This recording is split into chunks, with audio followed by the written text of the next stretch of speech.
வணக்கம். Welcome to my channel Tamil quality inspection. இன்னைக்கு நம்ம வீடியோவில் என்ன பார்க்க போகிறோம்னா weld overlay cladding, hard facing, weld overlay cladding எப்படின்னா என்னென்னு பார்க்க போகிறோம். இது எல்லாத்துக்குமே வந்து மைனர் டிஃப்ரென்ஸ் தான். பட் ப்ராசஸ் எல்லாமே ஃபாலோ பண்ணுற ப்ராசஸ் எல்லாமே சேம் தான். பட் மைனர் டிஃப்ரென்ஸ் இருக்கும். நம்ம அதை தான் வந்து இந்த வீடியோவில் வந்து பார்ப்போம். இப்போ நம்ம வீடியோக்குள்ளே போகலாம். ஃபஸ்ட்டு வெல்டு ஓவர்லேனா இப்போ என்னென்னு இப்போ பார்ப்போம். வெல்டு ஓவர்லேனா ஒன்றும் இல்லை, ஒரு ஃபியூசன் மெத்தட், வெல்டிங் மெத்தடை வச்சு என்னென்னா ஒரு மெட்டலை வந்து டெபாசிட் பண்ணுவாங்க அந்த சர்ஃபேஸில்.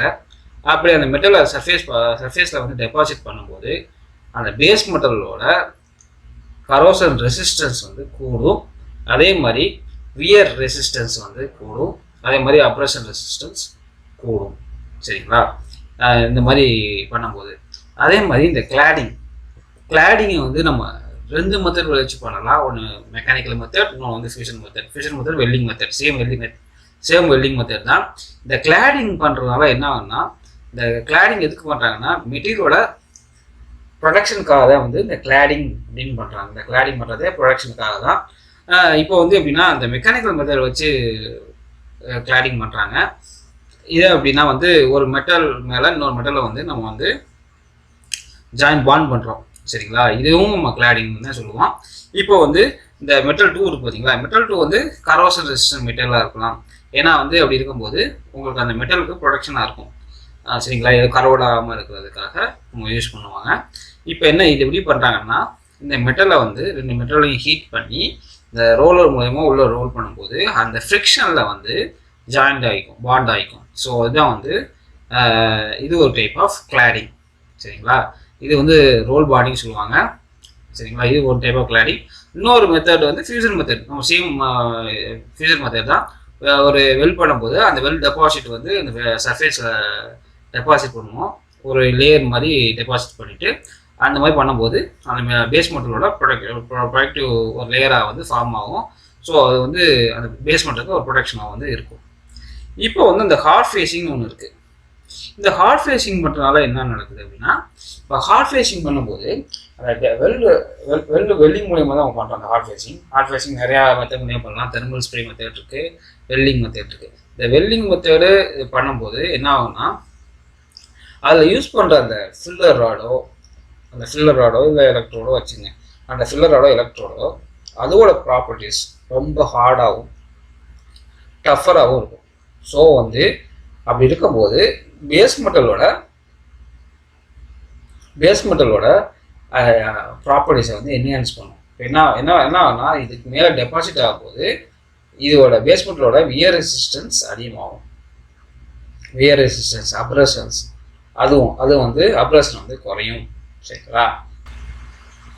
இந்த வெல்டு ஓவர்லே கிளாடிங்கும் சேம் தான்.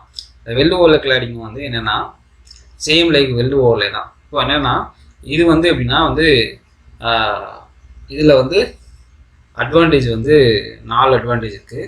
இப்போ வந்து ஒரு அந்த பேஸ் மெட்டலுக்கு ஒரு ப்ரொடக்ஷனாகவும் இருக்கும். சரிங்களா? அதுக்கப்புறம் அதோட பேஸ் மெட்டலோட ப்ராப்பர்ட்டிஸை என்ஹான்ஸ் பண்ணணும். என்னென்ன ப்ராப்பர்ட்டிஸ் என்ஹான்ஸ் பண்ணணும்னா கரோசன் ரெசிஸ்டன்ஸ், அதுக்கப்புறம் அப்ரஷன் ரெசிஸ்டன்ஸ், அதுக்கப்புறம் வியர் ரெசிஸ்டன்ஸ், அப்புறம் எரோஷனை தடுக்கும். இது எல்லாமே வந்து இந்த வெல்டு ஓவர்லே கிளாடிங்கில் நடக்கும். இப்போ வந்து எந்தெந்த மெட்டீரியலுக்கெலாம் நம்ம வந்து வெல்டு ஓவர்லே இந்த மாதிரி கிளாடிங், ஹார்ட் ஃபேஸிங் அதெல்லாம் பண்ணுறோம்னா, இப்போ கார்பன் ஸ்டீல் வந்து ஈஸியாக கரோடு ஆகக்கூடிய தன்மைகள் இருக்குது.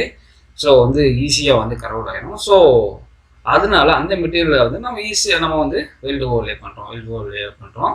அப்புறம் வந்து ஹார்ட் ஃபேஸிங் பண்ணுவோம். அதே மாதிரி வெல்டு கிளாடிங் பண்ணுவோம். சரிங்களா? ஏதாச்சும் ஒரு மெத்தட் நம்ம யூஸ் பண்ணுவோம். இப்போ வந்து மோஸ்ட் ஆஃப் இந்த பைப் இன்னரில் வந்து இன்சைடில் வந்து வெல்டு ஓவர்லே பண்ணுவாங்க. இந்த வெல்டு ஓவர்லே பண்ணுறதுனால என்னென்ன நன்மைனா, உள்ளே வந்து ஃப்ளூயிட் போகும்ல, இந்த ப்ராசஸ் நடக்கும்போது ஃப்ளூயிடோ சம்திங் கரோசிவ் ஃப்ளூயிட்ஸ் அது வந்து ஃப்ளோ ஆகும்போது இன்சைடு வந்து ஈஸியாக வந்து கரோடாக்கு சான்சஸ் இருக்குது. ஸோ அதுக்காக தான் நம்ம வந்து இன்சைடு வந்து நம்ம வந்து வெல்டு ஓவர்லே பண்ணுறோம். அந்த வெல்டு ஓவர்லே மெட்டீரியல் வந்து எப்படின்னா கரோசன் ரெசிஸ்டன்ஸ் மெட்டீரியலாக இருக்கும். சரிங்களா, ஈஸியாக வந்து கரோட் ஆகாத மெட்டீரியல் தான் வந்து நம்ம வெல்டு ஓவர்லேயில் நம்ம வந்து யூஸ் பண்ணுவோம். அதுக்கப்புறம் வந்து இந்த வெல்டு ஓவர்லே பண்ணுறதுனால என்ன நடக்கும்னா, இப்போ அந்த ஃப்ளூயிட்லாம் ஃப்ளோ ஆகும்போது அங்கே வந்து ஒரு அரிப்பு இருக்கும், அதுக்கப்புறம் ஒரு தேய்மானம் இருக்கும், இல்லைன்னா ஒரு சிராய்வு இருக்கும். ஸோ இந்த வெல்டு ஓவர்லே பண்ணுற போது அதையெல்லாம் நம்ம தடுக்கும். சரிங்களா, அதெல்லாம் வந்து தடுத்து நம்ம அந்த மெட்டீரியலை வந்து கொஞ்சம் ப்ரொடெக்ட் பண்ணி வச்சுக்கோம். ஸோ இதுதான் வந்து இந்த வெல்டு ஓவர்லே பண்ணுறதுக்கு முக்கிய காரணம். வெல்டு ஓவர்லே இப்படி தான் பண்ணுறாங்க, இந்த இதில் பண்ணுற மாதிரி தான் இருக்கும். அப்படின்னா சர்ஃபேஸில் வந்து ஒரு வெல்டு மெட்டலை டெபாசிட் பண்ணுவாங்க. இது இன்சைட் பைப்புக்குள்ளே வந்து இது பண்ணுறாங்க. இது ஒரு டைப் ஆஃப் வெல்டு ஓவர்லே சர்ஃபேஸில் பண்ணுறாங்க. அதுக்கப்புறம் நான் கிளாடிங்க்கும் வெல்டு ஓவர்லேக்கும் ஒரு வித்தியாசம் சொன்னேன்.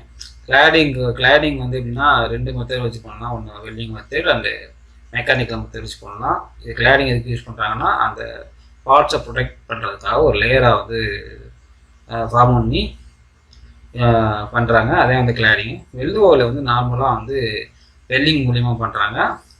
இது வந்து எப்படின்னா அந்த காம்பனண்ட்டோட ப்ராப்பர்ட்டிஸை என்ஹான்ஸ் பண்ணுறதுக்காக வெல்டு ஓவர்லே யூஸ் பண்ணுறாங்க. இதுதான் டிஃப்ரென்சஸ்.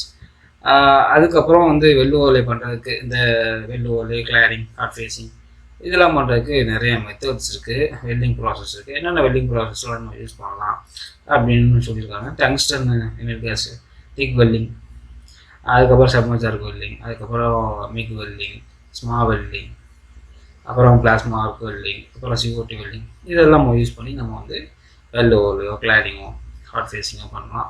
இது போக தெர்மல் ஸ்ப்ரே அந்த மெத்தட் மூலியமாகவும் நம்ம வந்து பண்ணலாம். அதுக்கப்புறம் என்னென்ன இண்டஸ்ட்ரீஸ்லாம் நம்ம வந்து யூஸ் பண்ணுறோம் இந்த வெல்டு ஓவர்லே அந்த காம்பனண்ட்டில் அப்படின்னா, இந்த ஆயில் அண்ட் கேஸ் இண்டஸ்ட்ரீஸ் நம்ம யூஸ் பண்ணுறோம். அதே மாதிரி மேனுஃபேக்சரிங் இண்டஸ்ட்ரீஸ், அப்புறம் நிறையா அந்த மைனிங் இண்டஸ்ட்ரீஸ்லாம் நம்ம யூஸ் பண்ணுறோம். அதுக்கப்புறம் வந்து என்னென்ன எக்யூப்மெண்ட்லாம் நம்ம வந்து கிளாடிங் இந்த மாதிரியே வெல்டு ஓவர்லே யூஸ் பண்ணுறோம்னா, மோஸ்ட்லி இந்த பைப் இன்சைடில் பைப் யூஸ் பண்ணுறோம். அதுக்கப்புறம் ஃபிட்டிங்ஸ். இப்போ ஃபிட்டிங்ஸ்னால் என்னென்னா, இப்போ வந்து எல்போவில் நம்ம யூஸ் பண்ணுறோம்.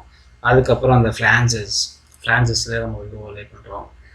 அதுக்கப்புறம் வால்வ்ஸு, அப்புறம் வந்து வெசல்ஸில் பண்ணுறோம். அப்புறம் மைனிங் எக்யூப்மெண்ட்டு, அப்புறம் எக்ஸ்கவேஷன் எக்யூப்மெண்ட். இந்த எப்படின்னா இந்த இப்போது ஜேசிபி அந்த பக்கெட்டில் பார்த்தீங்களா, பக்கெட்லாம் வந்து நம்ம வந்து ஒரு ஹாட் ஃபேஸிங் பண்ணி தான் வந்து நம்ம வந்து யூஸ் பண்ணுறோம். அப்போ தான் வந்து அதோட வியர் ரேட் வந்து கம்மியாகும். ஸோ அந்த மாதிரி எக்யூப்மெண்ட்டு இதெல்லாம் நம்ம வந்து யூஸ் பண்ணுறோம். அந்த weld overlay, cladding, hot facing use பண்ணுறோம். இப்போ இந்த ப்ராசஸ் பண்ணுறதுனால நம்ம மெட்டீரியலோட கரோஷன் ரெசிஸ்டன்ஸ் இன்க்ரீஸ் ஆகும், அப்ரஷன் ரெசிஸ்டன்ஸ் இன்க்ரீஸ் ஆகும், வியர் ரெசிஸ்டன்ஸ் இன்க்ரீஸ் ஆகும், எரோஷன் ரெசிஸ்டன்ஸ் இன்க்ரீஸ் ஆகும். அது போக இப்போ வந்து அந்த மெட்டீரியலோட ஷேப்போ டைமென்ஷனோ மாற்றோம்னாலும் நம்ம இது பண்ணும்போது ரெஜிஸ்டர் ஆகிக்கும்.